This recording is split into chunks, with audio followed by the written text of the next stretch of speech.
Ladies and gentlemen, you are watching yet another episode of Eric Lima Shenanigans of 1977. It's Friday night, and you know what that means. It's time for the AEW Rampage Event Center Report. And now here's a man who's always been running on a rampage here on YouTube, Mr. Eric M. Lima. Thank you very much, Mr. Announcer, sir. Well, hello there, everyone. Welcome to yet another episode of Eric Lima Shenanigans of 1977. Episode number 1202. That's right. And we're going to talk about what happened on Rampage last night because lots of crazy stuff has been happening and everything else, and everything else in between. And I'll tell you what, the first month and a half of the new year, there's been so many crazy stuff happening in professional wrestling, especially in the WWE and AEW, TNA, all across the board. It's like, whoa. Can your brain handle it in one night, or something like that? And it's totally nuts. It is totally nuts. And it's insane. Let me tell you something. I'm sure a lot of people go, we're not even a month and a half into the new year, and already crazy things have happened. When you talk about I think WrestleMania season, I think, everything happening at WrestleMania season, it's going to really kick up a level. And then once to get near like March and April or something like that, it's going to really go up in high gear. It's going to be at full speed. And before you know it, you're going to be like, what the heck has happened? You know what I mean? It's something else. Now, like I said, in later episodes of the show, as you know, we still got the Card Shark Saturday to deal with. I'm going to do a very special episode of Eric Lima Shenanigans in 1977. I'm going to do it in kind of like almost a response, so to speak, because one of my friends, Mr. Garrison Newkirk, aka Mr. Garrison 96, NG2C Network. He's also the head host of Bofus and the Sofas every Monday afternoon at 5 on his channel. Check it out if you can. He did an episode where he was showing off his Nintendo Power magazine collection. I think I should do the same because most of the magazines that he has, I think I only have one or two of what he brought to the table. So I will show off my Nintendo Power set. Also, I've got a little bit of Easter egg surprise gem for you all, especially for Mr. Garrison 86. I'm sure he's gonna be like, how'd you get those? Trust me. He'll love it. So, so I like to do an episode. So you kind of inspired me to do that, and I figure, I'll show off my collection of Nintendo Power magazines as well, because I know, like him, when I was a kid, I used to enjoy reading them. I'll tell you what, it gets more interesting by the moment. Let's talk about what happened last night on Rampage, shall we? We can do that.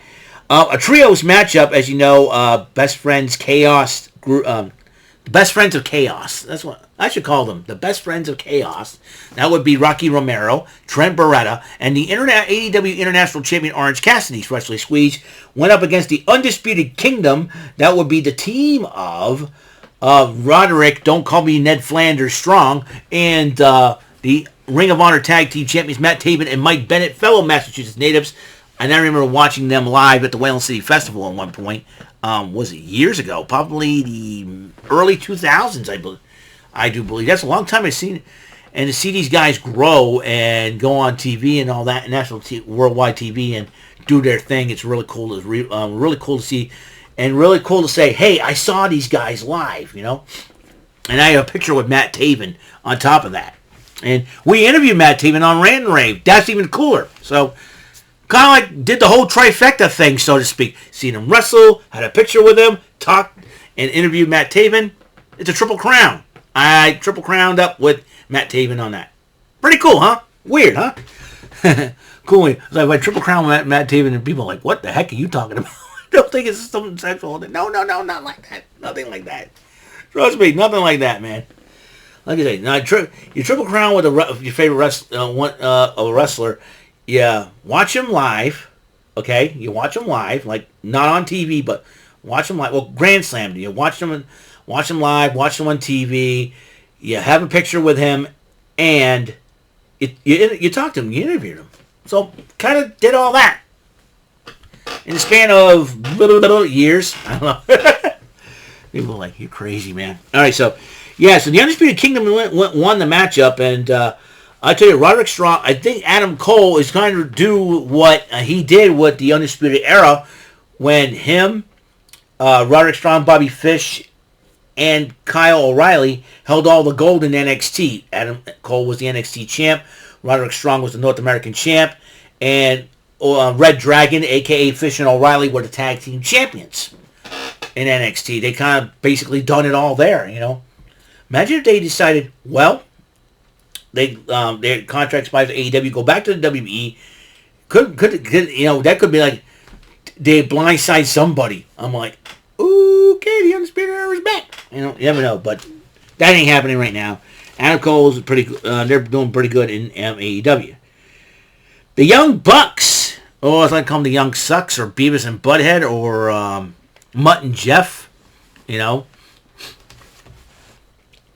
and probably two of the most immature people in professional wrestling, because these guys, call us by our name, our given names, or we're gonna fine you. Okay.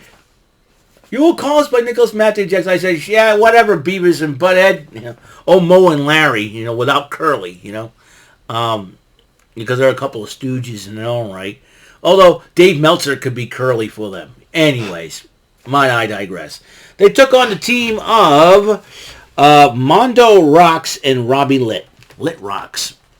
And the Young Bucks beat them, and then they addressed the crowd, insulting the crowd, tell them all that, and they're trying to be enthusiastic, they're being sarcastic, and disrespecting Sting and Darby Allin, the new AEW World Tag Team Champions. So, I gotta tell you, it's really getting, the Bucks can really be annoying, that's for sure. Renee Paquette interviewed Orange Cassidy, and Orange Cassidy like, yeah, whatever, you know, because he has to defend the international title against Roderick Strong at AEW Revolution. Matt Sydal went one-on-one with CMLL's Mystico. And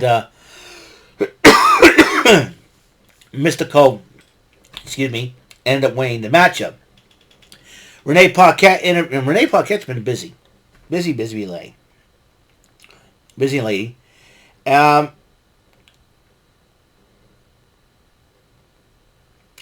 Interviewed Brian Cage and Prince Nana. Brian Cage has been calling out Hook. You think Hook's gonna be playing some mind games against Brian Cage? I am dead serious. This is gonna be some mind game. One thing about Hook, he's a smart kid. He knows what's up. He's not afraid of anybody, but he knows how to get inside someone's head. He'll get his chance to get at Brian Cage for sure. Meanwhile, women's tag team matchup in the main event, Willow Nightingale and Chris Statlander with Stokely Hathaway in his corner. He joined Excalibur and Tony Schiavone on commentary against the Outcast Saraya and Ruby Soho with the gorgeous Harley Cameron in their corner. Now, Ruby Soho was given a paper and she was looking at it, and then I don't know what it says, some kind of note. And it was some kind of note. We don't know what it was.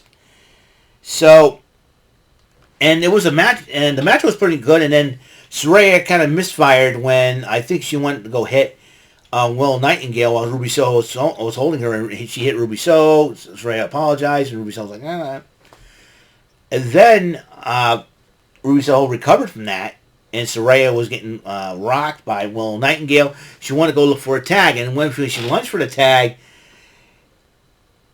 Ruby Soho put her hand back, jumped down from the apron, and basically went, and then everybody's saying, Ruby, right? And Harley Cameron tried to stop her, and I was like, this is going to be a big mistake on Miss Cameron's part. And Harley said, what are you doing? You get supposed to tag, and all of a sudden, right, Ruby Soho tried to walk away. Harley Cameron said, hey, I'm talking to you. And Ruby Soho punched her in the face. Harley, sweetheart, you got a beautiful face, and you had to go and let Ruby Soho punch you. Girl, Just let the lady walk away. Let Ruby walk away. And then Ruby tells us, I'm sorry. And I think she finally realized what Saraya was trying to do. Will Nightingale and Chris Statlander picked it up. And boom.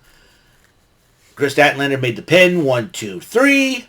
Statlander and Nightingale won the matchup. And then Stokely Hathaway extended his hand to Chris Statlander. They both shake hands. But then all of a sudden, Will Nightingale's like, and then Stokely Hathaway extended his hand. They both shake hands, and then Will Nightingale gave him a big hug. He's like, whoa, okay. Hey, Stokely, man, a woman hugs you. Come on, man. You should be excited. You should be like, yeah, okay. But then Sky Blue appeared at ringside, and she goes, and then lights went out. Lights went back on. The TBS champion, Julia Hart, has arrived on the scene. And both of them like, it's nice of you to show up, champ, huh? What are you going to do, champ? Huh? And all that. And then lights went out. They disappeared. But Will Nightingale and Chris Statlander celebrating with the ring. So, that's all the time we have on this show. On the next episode will be Card Shark Saturdays. So, until the next episode comes rolling around, Mr. Announcer, take us home. That is all for today's episode. This is your announcer speaking for Eric Lima Shenanigans of 1977. A Big Beefy E, door for Bob Saget Productions, and in association with a Raven Bofa Telepictures and Distribution. Thank you for watching today's episode. Tune in next time for another episode of Eric Lima Shenanigans of 1977. Goodbye for now.